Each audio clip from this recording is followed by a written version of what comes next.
cult leaders like Nature Boy, Jim Jones, and several others.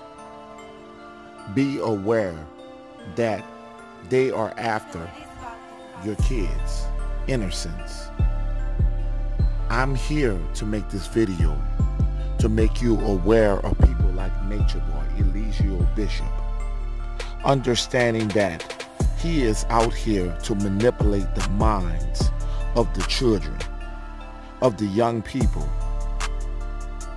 He wants to build a village of insane individuals that believe in his message. His message is about sex. His message is about manipulating minds. See, remember that his knowledge comes from the internet. You can find his knowledge just as you can Google. Remember that this man does not love you.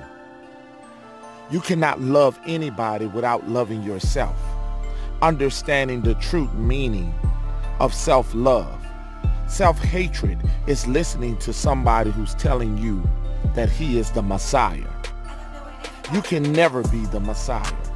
The Most High would never lead through sex.